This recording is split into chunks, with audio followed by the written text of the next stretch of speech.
देश में इस वक्त इंडिया बनाम भारत छिड़ गया है। बात करने के लिए यूपी सरकार में कैबिनेट मंत्री और निषाद पार्टी के अध्यक्ष संजय निषाद जी मौजूद है। बहुत स्वागत है आपका आज तक पर।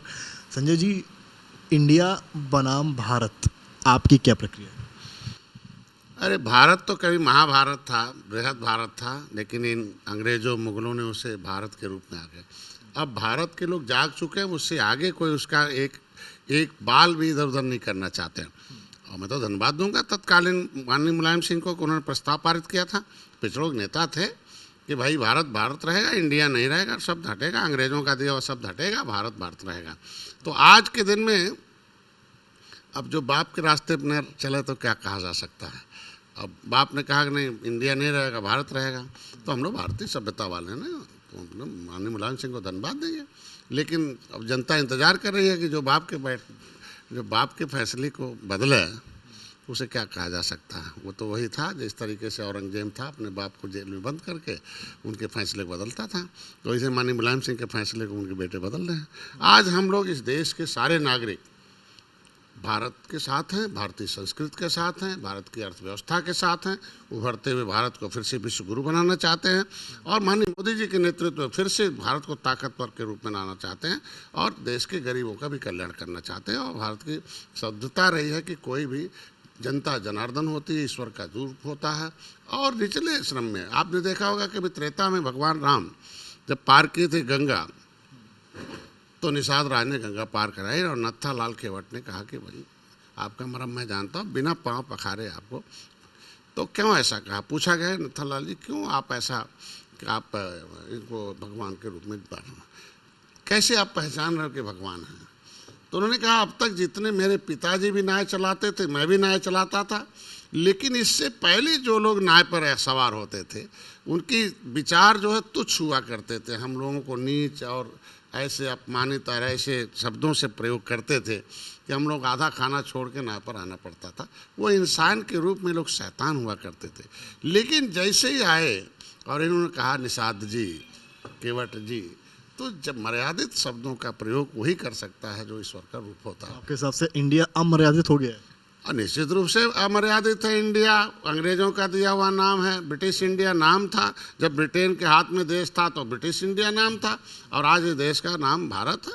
और जब अंग्रेज थे तो इंडिया था ना, तो इस भारत को फिर अंग्रेज़ों का विपक्ष ये पूछ रहा है कि जगने में इतना समय कैसे हो गया, इतने दिन सरकार थी, जब इंडिया गठबंधन का नाम इंडिया पड़ा उसके बाद ही एकदम से क्यों ख्याल आया कि अब हम नाम बदल देंगे। एक्चुअल में जो इंडिया शब्द लाया है ना विपक्षियों ने, ये यूपीए का कब्रिस्तान है। विपक्षी लाए? अरे विपक्षी, अरे हर गठबंधन विपक्षी जो 26 लोग हैं वो यूपीए का कब्रिस्तान है और कब्र में डालना चाहते हैं, क्योंकि यूपीए के ऊपर एक बहुत लंबा घोटाला है। उनके स्वर्गीय राजीव गांधी जो प्रधानमंत्री हुआ करते थे, वो कहते थे 100 रुपया मैं भेजता हूँ, 85 बीच में खा जाते हैं, बीच में 85 खाने वाले लोग हैं। 100 रुपया होता किसका था? उस गरीब का, उस गांव में रहने वाले निर्धन का, उस गांव में रहने वाले ईश्वर का दूसरा रूप जो था उसके विकास की मुख्यधारा में भेजने वाला पैसा देश का ये खाने वाले लोग हैं। पर अधीर रंजन है कांग्रेस के नेता, वो कह रहे हैं कि अगर यही चीज़ माननी है तो राष्ट्रपति भवन भी जो है अंग्रेज़ों ने बनवाया है, उसको भी बम से उड़ा दीजिए। हम कह रहे बम से नहीं, हम तो माननीय मोदी जी ने संसद भवन नया बनवाया ना, कल राष्ट्रपति भवन भी बन जाएगा और हर भवन बन जाएगा। अंग्रेज़ों का जितना भी है वो म्यूजियम हो जाएगा और हमारे लोग जाकर उससे कालिख पोतेंगे कि जिस तरीके से अंग्रेज़ों को मार कर भगाया था, उनकी संस्कृति को इस देश से मार कर भगाया जाएगा। भारत में भारतीय संस्कृति रहेगी। सोने की चिड़िया थी, फिर सोने की चिड़िया बनेगी। लुटेरों को लुटेरा घोषित किया जाएगा। अंग्रेज़ों ने, मुगलों ने जो तलवार के बदौलत देश के धर्म बदले थे, बताया जाएगा गाँव में। एंशिएंट हिस्ट्री पढ़ाई जाएगी, मेडुअल हिस्ट्री पढ़ाई जाएगी। एंशिएंट हिस्ट्री में भगवान राम ने त्रेता में निषाद राज को गले लगाया था, मोदी जी ने इस बार गले लगाया। आप देखो कि आज इस युग में सबसे पहले प्रधानमंत्री हैं जो श्रमिकों का पैर धोआ बनारस में, कि श्रमिक क्या है, ईश्वर का दूसरा रूप है।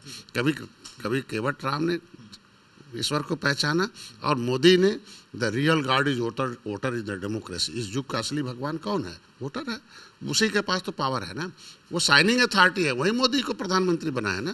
तो अगर प्रधानमंत्री निचले पावदान पर सोच रहे हैं और देश की जनता, भारत चाहता है कि फिर से सोने की चिड़िया बने, तो साथ में मायावती ने कहा है कि दोनों ही दल मिले हुए हैं, चाहे एनडीए हो चाहे इंडिया हो। सरकार को विरोध करना चाहिए था, सुप्रीम कोर्ट जाना चाहिए था जब इन लोगों ने अपना नाम इंडिया रखा था। सरकार विरोध नहीं किया, सुप्रीम कोर्ट नहीं किया और नाम ही बदलने की प्लान कर रही है। तो मायावती ने आप दोनों को आड़े हाथों लिया, मतलब इंडिया को भी और एनडीए को भी। क्या है, वो भी एक राजनीतिक दल की हैं, अध्यक्ष हैं, वो क्यों नहीं जा रहे हैं? अगर उन्हें है तो उनको भी तो जाना चाहिए। तो इसका मतलब वो नहीं जा रहे, तो इसका मतलब वो तो समर्थन कर रहे हैं, हम तो विरोध कर रहे हैं ना। अगर उनको लगता है कि सुझाव देने से बेहतर है वो खुद से सुप्रीम कोर्ट जा सकती हैं, तो इसका मतलब वो खुद नहीं जाना चाहते हैं, समर्थन कर रहे हैं अंदर से। हम कह रहे हैं आज के दिन में दलितों के नाम पर सरकार बनाकर दलितों के साथ धोखा है। 18% निषादों का वर्ग 3 की ज़मीन छीनना, वर्ग 6 की ज़मीन छीनना, रोजी रोटी आसामी दर था उसे छीनना, ये अंग्रेज़ों की संस्कृति रही कि रोजी रोटी छीन लो। जो छीनने का काम किया कांग्रेस ने, आरक्षण छीनने का काम किया बसपा ने। हमारा वर्ग 3 की ज़मीन रोजी रोटी थी, जिनको उपार्जन के साधन थे, बसपा ने छीना। तो जो हमारी रोजी रोटी छीनती हो तो 18% आबादी इंतजार करे। आपसे आखिरी सवाल है कि मुलायम सिंह का आपने जिक्र किया कि 2004 में उन्होंने जो किया लाए परित लाए, पर वो वही वक्त था जब आपके सहयोगी दल बीजेपी ने वहाँ से वॉकआउट किया था, क्योंकि मुलायम सिंह ने प्रस्ताव रखा था कि इंडिया नहीं भारत कहा जाएगा। और आज वही बीजेपी आज वो इंडिया का नाम बदल के भारत करने वाली है। देखिए, परिस्थितियों के हिसाब से लाया जाता है कि किस समय क्या होना चाहिए और व्यक्ति कर क्या रहा है। हमारी सरकार इस समय विकास कर रही है, विकास की मुख्यधारा में जा रही है, विकास देश को सामर्थ्यशाली बना रही है। इकोनॉमिक जो है हमारी जो डैम्प हो गई थी, कोलैप्स हो गई थी, उसे 5वें नंबर पर ला रहे, 3रे नंबर पर लाएंगे, 2027 तक जाते 1 नंबर पर लाएंगे। तो ये इस समय क्या होना चाहिए? इस समय इस विवाद में धर्म जाल से बढ़कर हमें विज्ञान पर, चंद्रयान पर पहुँच गए, हम आगे बढ़ रहे हैं, दुनिया में विज्ञान को आगे बढ़ावा दे रहे हैं। ये काम हम लोग विकास की तरफ जा रहे हैं। बहुत शुक्रिया बात करने के लिए। तो ये थे हमारे साथ यूपी सरकार में कैबिनेट मंत्री संजय निषाद। आड़े हाथों लिया है अखिलेश यादव को और तमाम आरोप लगाए और कहा है कि परिस्थितियों के हिसाब से चीज़ें बदली जाती हैं। कैमरामैन नीतीश कुमार के साथ समर्थ श्रीवास्तव, लखनऊ, आज तक।